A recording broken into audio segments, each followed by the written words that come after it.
તત્વની વિશેષતા એ છે, અન્ય જગ્યાએ જે સારો એ મારો, બધા જ સદગુણ હોય એને જ પરમાત્મા સ્વીકાર. કૃષ્ણ ભક્તિમાં જે મારો એ જ સારો.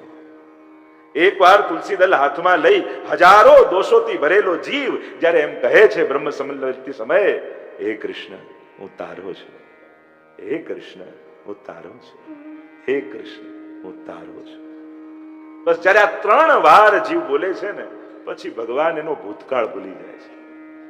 આ ક્ષણે આ મારો થયો, એ જ ક્ષણે હું તારો થવા બંધાવું છું.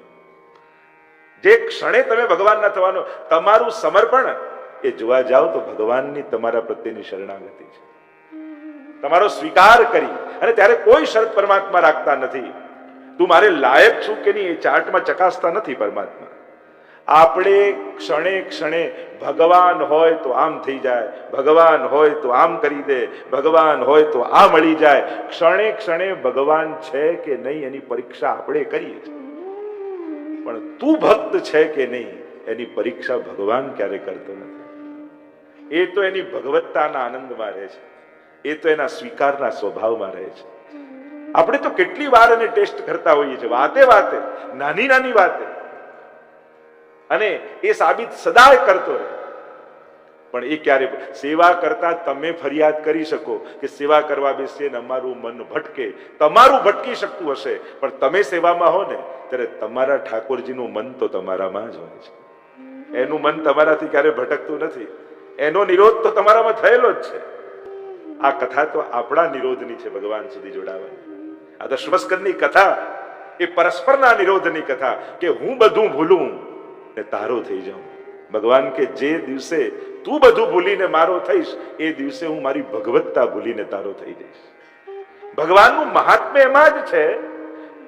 એનું મહાત્મ્ય એની મોટાઈમાં નથી, એનું મહાત્મ્ય છે આટલો મોટો અને સર્વ સમર્થ હોવા છતાંય ભક્ત માટે અસમર્થ બનવાય તૈયાર છે. એ ગોપીઓને ચુલ્લુ ભર છાછ માટે નાચે છે, એમાં એની મોટાઈ છે. એ છોલે આરોગીને પણ ઓડકાર લઈ લે છે, એમાં એની મોટાઈ છે. સંસારિક જીવોની મોટાઈ એના સામર્થ્યમાં હોય છે. હું આ પદમાં, હું આ પ્રતિષ્ઠામાં, હું આ જગ્યાએ, ત્યારે હું મોટો કહેવાઉં. ભગવાન કહે હું તો છું જ ભગવાન, મારી મોટાઈ તારે પરવશ થઈ જવામાં છે. સર્વતંત્ર સ્વતંત્ર એવા પરમાત્મા તમે જગાડો ત્યારે જાગે, તમે આરોગાવો ત્યારે આરોગે. અને તમે કહો ચલો હવે પડવાનો સમય, આજે મારે લગ્નમાં જવાનું બહુ ઉતાવળ, બપોરના સમયે રૂચી રૂચી સખી અને સેજ બનાવી. ઠાકોરજી કે માથે સૂરજ ને રાત થઈ ક્યાં? પણ પ્રભુ એ પ્રશ્ન કરતા નથી. એને શયનના પદ ગાવ ને તો બગાસા અવાજ લાગે કે હવે રાત થઈ ગઈ. આણે કહ્યું કારણ કે મારી દિવસ ઉગે છે આના કહેવાથી, અને મારી રાત પડે છે આના ભાવથી. આ પુષ્ટિ પુરુષોત્તમ છે. આખી દુનિયા જેને વશ છે, મહાપ્રભુજી એને ભક્તોને વશ કરીને પધરાવ્યા છે કે તને ઠાકોરજી તો પધરાવું છું, પણ ભગવાન તરીકે નહીં, તારો બાલક તરીકે તારે વશ થઈ. ગઈકાલે એ વાત કરીને મેં, બોલતા નથી, આરોગતા નથી એટલા માટે કારણ કે આપણાથી આવા સચવા એવા છે એટલા માટે. બાકી એ ચાલતો ફરતો દોડતો માંગતો આપણાથી સાચવી નહીં શકાય. એટલા માટે ઠાકોરજી કે ના ના, તારાથી સચવાવું એવો થઈને તારા ઘરે બિરાજીશ, તારે પરવશ થઈને, તારી ઈચ્છાને આધીન થઈને. આખી દુનિયા સુખ માંગવા ભગવાન પાસે જાય, પણ ભગવાનને સુખ જોઈતું હોય ને તે મહાપ્રભુજીના સેવકના ઘરે આવીને બિરાઈ જાય. કારણ કે દુનિયા તો માંગે છે, મહાપ્રભુજીનો સેવક આપે છે. સાધારણ વૈષ્ણવ મંદિરે જતો હોય તો આજે આ માંગીશ, આજે આ માંગીશ, આજે આ કહીશ. વૈષ્ણવ હવેલીએ જતો હોય ત્યારે આજે શું આપીશ, શું આરોગાવીશ, શું પ્રભુને ધરીશ, આપવાની ભાવનાના વિચાર સાથે જે પરમાત્મા પાસે જાય ને એ જ પુષ્ટિ ભક્ત છે. અને આ સંસ્કાર, આ વિવેક, આ સમજણ, આ મેચ્યોરિટી ભક્તિની આપણને મહાપ્રભુજીએ શીખવાડી છે. ગોપોના ભરોસે ગોકુલને રાખી નંદ બાબા ગયા મથુરા. અને મથુરા ગયા, કંસને બધાઈ આપી, કંસે પણ બધાઈ આપી. અરે બાબા આટલી ઉંમરે આપને બાળક થયું, ખૂબ ખૂબ બધાઈઓ. થયું કે લાવો વસુદેવજીને મળવા જાઓ. વસુદેવજીને મળવા આવ્યા અને વસુદેવજીને કહ્યું, સમાચાર આપ્યા, અને એમણે કહ્યું કે તમારું બાળક મારું જ બાળક છે. એમને જો આત્મીયતા બતાવે છે, હા મારું બાળક એ તમારું બાળક, તમારું એ મારું. વસુદેવજીએ કહ્યું કે મને ડર છે, તમે આ રીતે ગોકુળને એકલા ગોપોના ભરોસે મૂકીને આવ્યા, ત્યાં કંઈક ને કંઈક ઉત્પાત થશે. બને તો જલ્દીથી જલ્દી તમે ગોકુળ જતા. આચાર્ય અર્થ એ કર્યો, ગોકુલ, ગો એટલે ઇન્દ્રિયો, એનો કુલ એટલે આ દેહ. અને જ્યારે પણ આ દેહને, આ જીવનને ગોપ એટલે મન, મનના ભરોસે મૂકીને જાઓ છો ને તો મન એમાં કાંઈક ને કાંઈક ઉત્પાદ કરાવે છે. બધા કામો મન કે એમ જ કરવાની જરૂર નથી. ભક્તિ, સત્કર્મ અને મદદ, સત્કાર, આ મનના ભરોસે ક્યારે મૂકતા નહીં. ન મન થાય તો હું કરીશ એવો સંકલ્પ કરો. અમુક કાર્યો છે ને ગુરુની વાણીની લાજ રાખવા માટે કરવા, ગ્રંથોની વાણીનો આદર રાખવા માટે કરવા. કારણ કે આપણું મન તો ક્યારે કોના માટે બગડી જાય કાંઈ ખબર નથી, કઈ ખબર નથી. આ મનના ભરોસે સત્કર્મોને મૂકવા જ નહીં, સેવાને મૂકવી જ નહીં. સેવા કરી મન લાગે ન લાગે પછીની વાત. આજે મેં મહાપ્રભુજીની આજ્ઞા પાડી એ વાતનો આનંદ કરીને જવું. કેટલું મનથી કરી, કેટલું આનંદથી કરી, આ બધી પછીની વાત છે. આજે વલ્લભની આજ્ઞાનું મેં પાલન કર્યું છે એ વાતનો સંતોષ માનવો. અમુક કાર્યોને આજ્ઞાના ભરોસે રાખો. આજ્ઞા એ આપણું બંધન નથી. ઘણી વાર આ શું વાતે વાતે આજ્ઞા લેવાની? આજ્ઞા આપણું બંધન નથી, આપણો આધાર છે. કારણ કે મન ક્યારે નબળું પડી જાય ખબર નથી. પણ એક નાનકડી કુમળી વેળ હોય ને એને લાકડી રોપીને બાંધીએ અને કોઈ એમ કે આટલી હમણાં તો ઉગી એને બાંધી દીધી, એ લાકડી એનું બંધન નથી, એના વિકાસનો આધાર છે.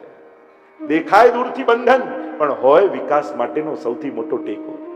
એમ ઘણી વાર આપણું મન તે કુમળી વેળ જેવું છે, ક્યારે કઈ દિશા તરફ ફંટાય ખબર નહીં, પણ ગુરુની આજ્ઞાની લાકડી જોડે બાંધી રાખો ને, અને આપણા બધાને ગુરુ મહાપ્રભુજી એમની લાકડીની આજ્ઞા સાથે બાંધી રાખીએ તો કમને અમને અભાવે પણ એનો વિકાસ થતો રહેશે, એ ઉગતી રહેશે. દરેક વખતે વિકાસ માટે પ્રયાસની જરૂર નથી હોતી. ઘણીવાર ઘણાના આશીર્વાદથી પણ ઉગી જતું હોય, ઘણાની કૃપા બળથી પણ ઉગી જતું હોય. આ બધા ફૂલો ઉગે, વિકાસ થાય, કોઈ દર વખતે કોઈ માળી ખેંચે થોડી છે. એ તો ખાતર અને પાણી નાખે, સૂર્ય અને ચંદ્રનો પ્રભાવ પડે એટલે આપમેળે એનો વિકાસ થતો જાય. એમ સત્સંગ અને સેવાના ખાતર પાણી નાખીએ પણ પ્રકાશ સૂર્ય રૂપ વલ્લભ અને ચંદ્રમા રૂપ ગુસાઈજી એની છાયામાં રહીએ ને તો આપમેળે ભક્તિને વેલ ઉગતી રહે છે. આપણે તો કેવળ એના પ્રભાવમાં રહેવાનું છે. દરેક વખતે કોઈનો હાથ પકડવાની જરૂર નથી હોતી, એના આશીર્વાદ કાપી હોય છે. એનું હોવું, એનું શરણું સ્વીકારવું એ પણ કાપી હોય છે. એટલે કહ્યું કે તમે શીઘ્રતાથી ગોકુળ જાઓ. અને અહીંયા કંસે મોકલેલી પૂતનાએ પ્રવેશ કર્યો. સુખદેવજી લખે કંસેન પ્રહિતા ઘોરા. કંસે મોકલેલી કેવી છે? ઘોરા. કેવી છે? બાલઘાતી, બાળકોને મારનારી. ઘણી વાર કહું ને બે વૃત્તિથી આ બધા અસુરો છે ને વ્યક્તિઓ નથી, વૃત્તિઓ છે જે આપણા બધાના મનરૂપી ગોકુલમાં ક્યાંક ને ક્યાંક કામ કરતા હોય છે. અને ઘણી વાર આ બધી વૃત્તિઓને આપણે મારી શકતા નથી હોતા. એ તો ઠાકોરજીની કૃપાથી જ સમાપ્ત થાય છે. આપણે જાતે ને કાઢી નથી શકતા હોતા. ક્યાંક કોઈની કૃપા, કોઈના આશીર્વાદ મળે ને તો જ દુર્વૃત્તિઓથી મન મુક્ત થાય. કારણ કે તકલીફ શું છે? મનને આ બધું બહુ ગમે છે. માણસ છોડે, મન કોને છોડે? જે ગમતું ન હોય, જેમાં એને રસ ન હોય. મનને તો આ બધામાં બહુ રસ છે. આપણા બધાની તકલીફ પાપ થાય છે તકલીફ નથી, આપણને પાપ ગમે છે એ તકલીફ છે. થાય એ તો બરાબર છે, તો બીજી વાર હવે નહીં કરીએ, પણ આપણા બધાનું મન પાપમાં છે અને પાપ કરવામાં આપણને રસ છે, એ સૌથી મોટી તકલીફ છે. જે દિવસે પાપમાંથી રસ ઉઠી જશે ને ત્યારે ધીમે ધીમે મન પાપથી વળી જશે પાછું. સત્સંગ કામ શું કરે છે? સત્સંગ કાર્ય એ કરે છે, ગુરુ કૃપા કામ એ કરે છે, પાપમાંથી રસ ઉઠવા લાગે છે. એમ થાય કે ના હવે નહીં, ગળામાં કંઠી પહેરી છે, હવે ભગવત સેવા કરું છું, ગુરુજન પાસે બેસું છું, હવે નહીં. જીવનભર આ બધું થયું પણ હવે ક્યાં સુધી, કબ તક? ક્યાંક આપણે તો નક્કી કરવાનું કે હવે ક્યાં રોકાયું છે, ક્યાં જઈને રોકાઈ જવું છે. આપણા બધાની લક્ષ્મણ રેખા આપણે જ ક્યાંક દોરવી પડશે. આપણા માટે કોણ આવીને દોરી જશે? આપણે જ નક્કી કરવાનું કે બસ હવે અહીંયા આ મારી સીમા છે, ક્યાંક સીમા નક્કી કરી, આનાથી આગળ. અને જે પોતાની સીમામાં રહે છે ને સુરક્ષિત રહે છે. નહીં તો રાવણો બહાર ઉભા જ છે, પ્રતીક્ષામાં જ છે કે ક્યારે આ લાઈન ક્રોસ કરે અને ઉપાડી દે. અને હવે ક્યાંય જવાની, દૂર જવાની જરૂર નથી. ઘરમાં જ મોબાઈલો, ઇન્ટરનેટ, આ બધું એવું બધું છે કે પહેલા આ બધા માટે બહાર જવું પડતું, હવે હાથમાં જ છે, હવે ખિસ્સામાં જ છે. વિજ્ઞાને પાપ કરવાની વધુ તકો વધારી દીધી છે. વિરોધ નથી વિજ્ઞાન, આ બધાથી અનેક પ્રકારના સાધનો, સત્કર્મો, ઘણું બધું થઈ શકે છે, વિરોધ નથી. પણ સમજણની તો જરૂર બધાને છે. કારણ કે કયા સમયે કયા ઉંમરે કઈ વાત મળવી સાંભળવી આ બધાનો ક્યાંક તો સીમા છે જ. તકલીફ એ છે કે વિજ્ઞાને જે વાત 20 વર્ષે જાણવી જોઈએ એ 10 વર્ષના બાળક પાસે પહોંચી જાય છે. ત્યાં તકલીફ શરૂ થાય છે.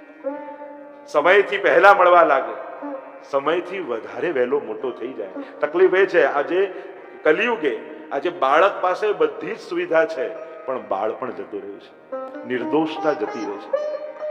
બાળપણની સૌથી મોટું નુકસાન કયું છે કે બાળકની નિર્દોષતા મરી જાય. એ બહુ મોટું નુકસાન છે.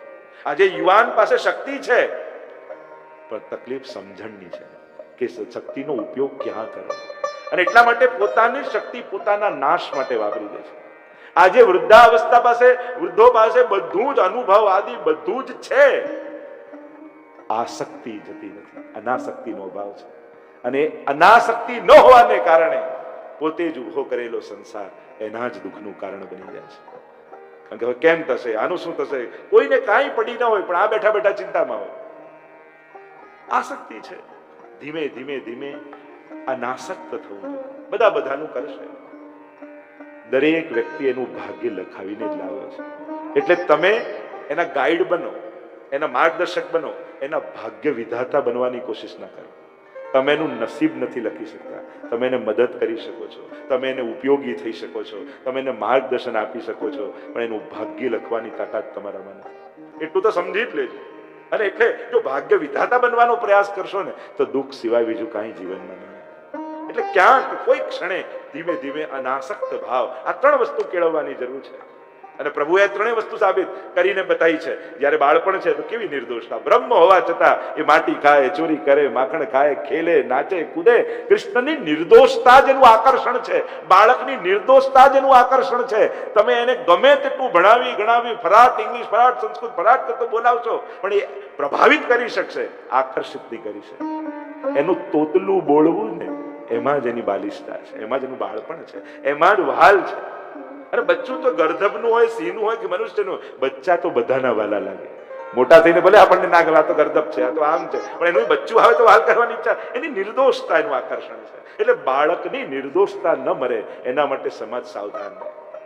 કે એવું ભણતર કે એવું શિક્ષણ ને એટલે નાની ઉંમરથી પણ આપણે ન લાગી જઈએ કે એની બાળપણ મરી જાય. યુવાની એની સમજણ બનેલી રહે એટલા માટે જરૂરી છે. ભગવાન જો યુવાન કેવા છે, એની સમજણ સાથેની યુવાની છે. અને ભગવાન કેવા વૃદ્ધાવસ્થામાં અનાસક્ત છે. આખી એ દ્વારિકા, સોનાની દ્વારિકા ડૂબે છે તો ભગવાનને કોઈ ફરક નથી. આખું યુદ્ધ થઈ ગયું છતાં પ્રભુ અનાસક્ત છે.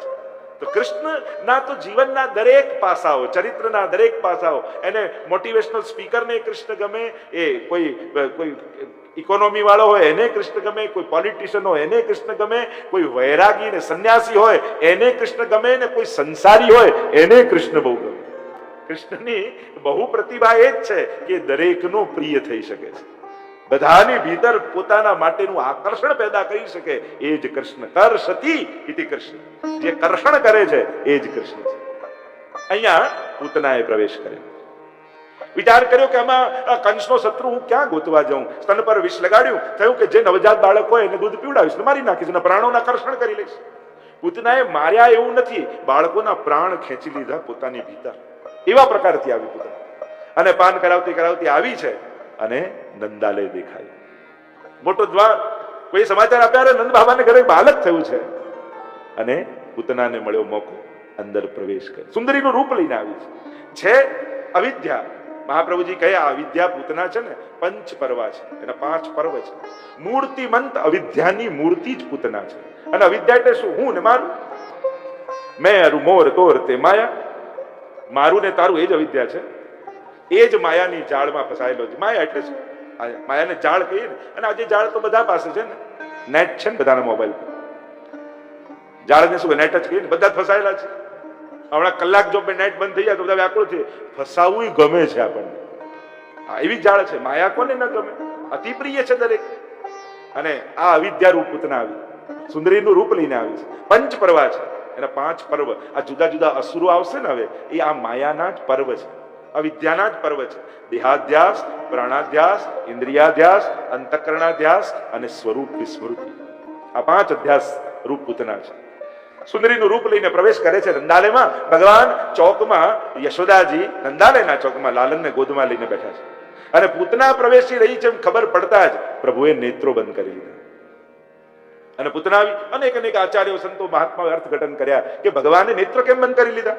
પૂતના આવી તો એક અર્થ એમ કર્યો કે આ પૂતના આવી, આ તો બાલ ઘાતીની છે, આનું મુખ જોવા જેવું નથી, એટલે પ્રભુએ નેત્ર બંધ કરી લીધા.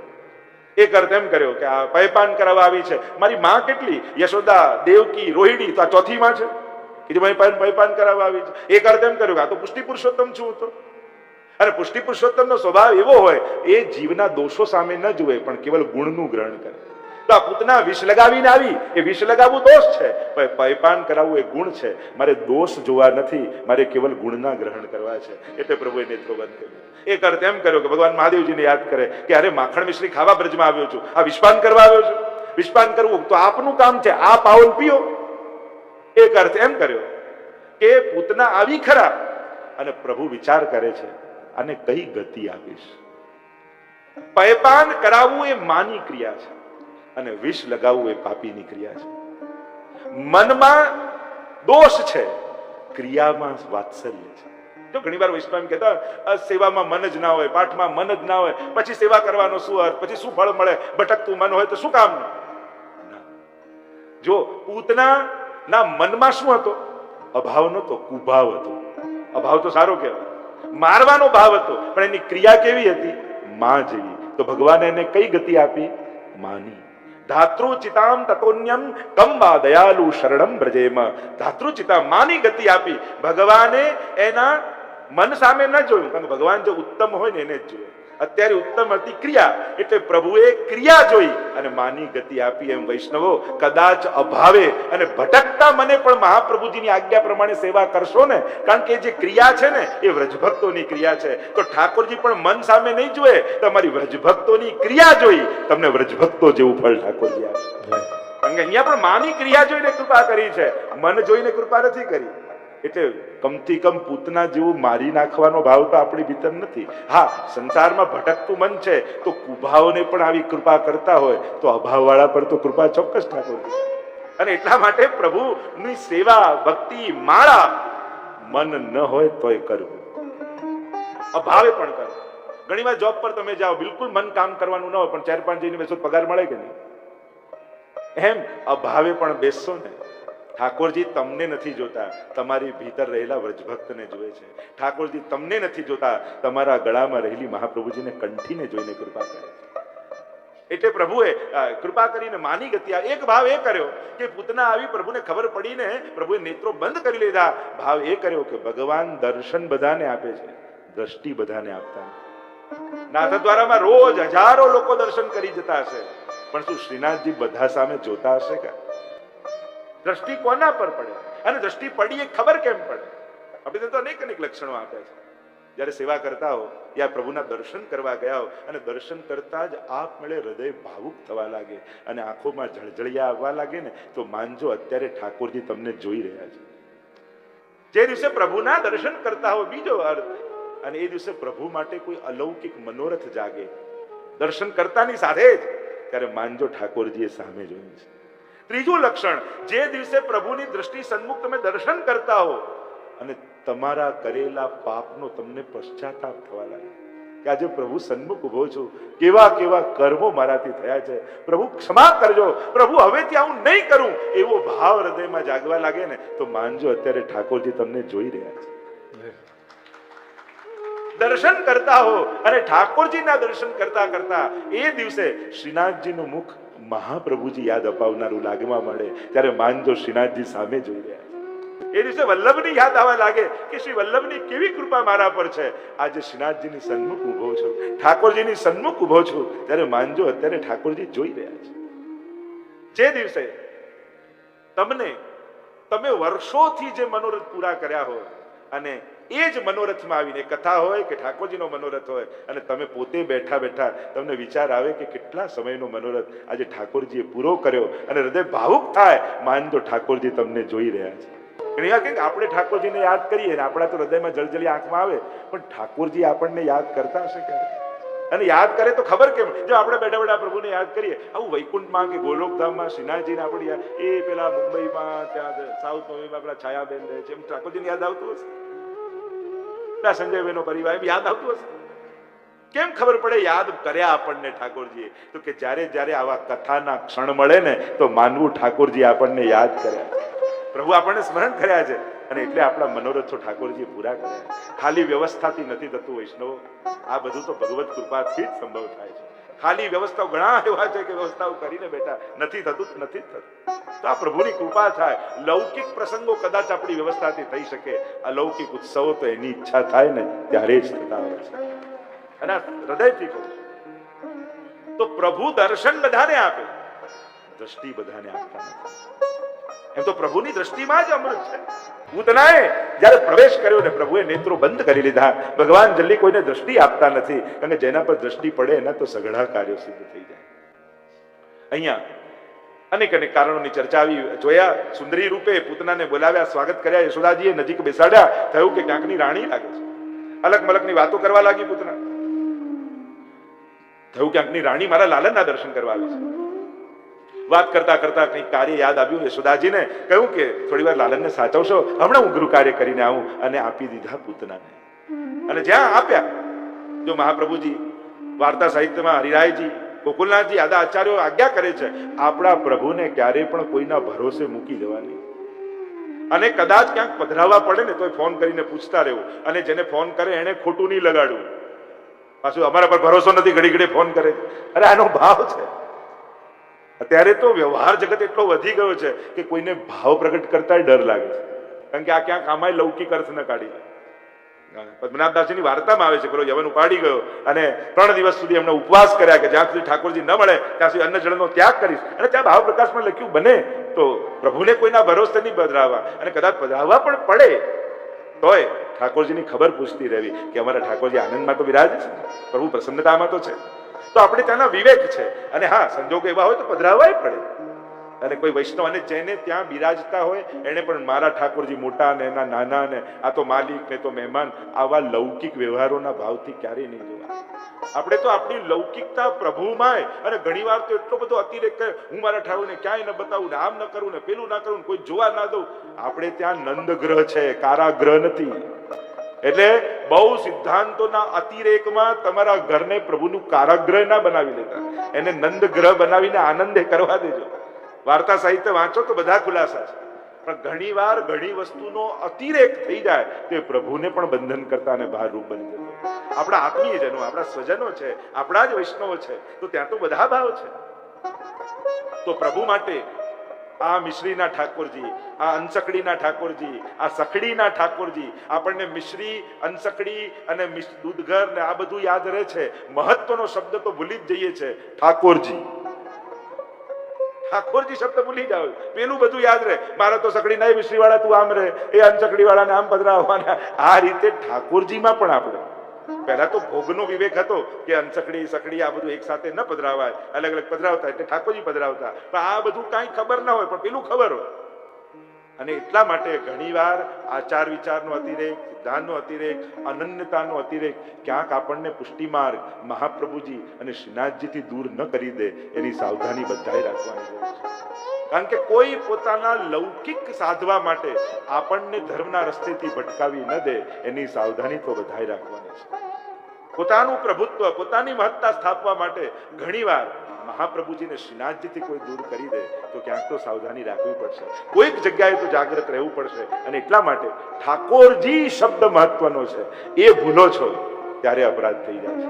આ પેલા વૈષ્ણવના ઠાકોરજી, આ મારા ઘણીવાર પધરાય ઠાકોરજી ત્યારે બધાને ભાવ હોય મારા લાલન, પણ લાલન તો બધાય છે. એટલે ક્યારે પણ નાના મોટાનો ભેદભાવ પ્રભુમાં કરવો નહીં, આ દોષ છે, આ અપરાધ છે. એ ભાવ મારા મહાપ્રભુજીના લાલન છે, મારી યશોદાજીના લાલન છે, આ ભાવ રાખવાનો. આપણે કોણ નાના મોટા ઊંચા નીચા ભેદભાવ કરનારા? આપણો તો એક જ ભાવ ઠાકોરજી છે. તો જે ચર્ચા આપણે કરી રહ્યા છે, જે પૂતનાને મોકો જોઈતો હતો મળ્યો, ચારે બાજુ જોયું કોઈ નથી, સ્તનપાન કરાવવા લાગી. અને પ્રભુ તો જે સમર્પિત કરો એનું ગ્રહણ કરવા લાગે. અને પ્રભુએ ગ્રહણ કરતા કરતા કેવલ દુગ્ધ વિષ નહીં, પ્રભુએ તો પ્રાણોના આકર્ષણ કરવા લાગ્યા. અને જયારે પ્રાણોના પાન પરમાત્મા કરવા લાગ્યા, પ્રાણપતિ એ જ છે, અને પ્રાણોના આકર્ષણ કરવા લાગ્યા, અને એ સુંદરીનું નાટક કરવા આવેલી પૂતના વિકરાળ મૂળ રૂપમાં આવી ગઈ. 6 કોસ લાંબી થઈને પડી, વૃક્ષો પડ્યા, પ્રાણોના કર્ષણ કર્યા, અને જ્યારે મોટો અવાજ થયો બધા જ દોડ્યા છે. યશોદાજી ગોપીજનો દોડતા દોડતા આવ્યા. વિકરાળ પૂતનાની છાતી ઉપર કૃષ્ણ રમી રહ્યો છે. લાલનને લઈ લીધા ગોદમાં, છાતીએ ચાપી જાય યશોદાજીએ, અને બધા વ્રજવાસીઓ ભેગા થયા કે આ રાક્ષસી આવી ક્યાંથી? માનો પોતાની ચિતા તૈયાર કરીને પડી છે. અગ્નિ સંસ્કાર કર્યા છે. અગ્નિ સંસ્કાર કર્યા, પૂતના બળી, પણ એના શરીરમાંથી ચંદનની સુગંધ નીકળે. જો ભગવાન આવી અસુરીને પણ સુગંધિત કરતા જાય છે, અજાણતામાં પણ જેને ભગવાનનો સ્પર્શ થયો છે એની અધોગતિ થતી નથી. એટલે આપણે ત્યાં તો કહ્યું ભક્ત દ્રોહે ભક્ત્યા ભાવે ભક્તિશ્ચા અતિક્રમે કૃતે અશક્યવા સુશક્યવા સર્વથા શરણમ હરિ. અભાવે પણ જે ભગવાન પાસે ગયો ને, જીવ નથી જાણતો, ભગવાન તો જાણે છે. કૃષ્ણ ચરિત્રની વિશેષતા તમે જુઓ. ગમે તેવો પાપીમાં પાપી વ્યક્તિ આવ્યો છે, અસુર અને રાક્ષસ આવ્યો છે, ભગવાને મારીને નરકમાં મોકલ્યો નથી. ભગવાન ક્યારે પણ કોઈ જીવને કર્મની ગતિ આપતા નથી. સ્વર્ગ અને નર્ક આ કર્મની ગતિ છે. પુણ્ય કર્યા તો સ્વર્ગ, પાપ કરો તો નર્ક. ભગવાન કર્મની ગતિ આપતા નથી, એ તો કૃપા જ દાન કરે. એટલે આપણે શું કહું, ભગવાને પૂતનાનો ઉદ્ધાર કર્યો, ભગવાને કંસનો ઉદ્ધાર કર્યો, રામે રાવણનો ઉદ્ધાર કર્યો. ભગવાન તો ઉદ્ધાર કરે છે. એ સજા નથી આપતા, એ ક્ષમા આપે છે. એટલે ગમે તેવા જીવનમાં પાપ હોય, કોઈ ખરાબ આદત હોય, કોઈ દુર્વિચાર હોય, દુષ્કર્મ હોય, પણ ભગવાન પાસે જવાનો મોકો મળે ત્યારે પાપનો વિચાર કરીને રોકાઈ ન જતા. કારણ કે દુનિયામાં એક જ જગ્યા છે પાપમાંથી મુક્ત થવાની, અને એ છે પરમાત્માનું શરણ. અને હું નથી કહેતો, ભગવાન કહે છે કે અહમ ત્વા સર્વ પાપેભ્યો મોક્ષયિષ્યામિ મા શુચા. લોકો એમ કે કરેલું તો ભોગવવું જ પડે ના. ભગવાન કહે જો મને શરણાગત થઈ જાય ને તો કર્મની બધી ગાંઠો હું જ ખોલી આપું છું. કારણ કે કર્મના સિદ્ધાંતો બનાવનારો જે છે, કૃપા એવી બળવાન છે કે એની આગળ કર્મો પણ ટકી શકતા નથી. એટલે કર્મ બંધનમાંથી મુક્ત થવાનો એક જ ઉપાય કૃષ્ણની શરણાગતિ. કારણ કે એણે ગેરંટી આપી છે કે હું બેઠો છું, તારા માટે હું બેઠો છું. हमको इस बात का आनंद होना चाहिए कि हमें वो चाहता है जिसे हर कोई पसंद नहीं आता. એ બહુ ચૂઝી છે, અને આપણે બધા ચૂઝન વન છે. પુષ્ટિ માર્ગમાં આપણે કહીએ ને કે અહીંયા તો પ્રભુને ચાહે એ પુષ્ટિ માર્ગમાં નથી આવતો, પ્રભુ જેને ચાહે એને જ પુષ્ટિ માર્ગમાં લાવે છે. ગમે તેવો જેવો તેવો પુષ્ટિ માર્ગમાં આવી શકે નહીં, અને તમે આવ્યા છો તો તમે જેવા તેવા નથી, તમે એને ગમતા જીવ છો. આ તો એની સાબિતી પહેલી છે. જો ગમતા ન હોત તો આ ઘટના ન ઘટી હોત, આ સંજોગો ન હોત. તમે ગમો છો એટલે તમને એને એવા વર્ગમાં રાખ્યા છે જેનો ગમતો વર્ગ છે, જેના પર એની કૃપા છે, પુષ્ટિ છે. તો જે ચર્ચા આપણે કરી રહ્યા છે, પૂતનાનો ઉદ્ધાર કર્યો, અને પૂતના કવચથી પ્રભુના નામથી પ્રભુની રક્ષા થઈ રહી છે, એની કથા વર્ણન કરવામાં આવી.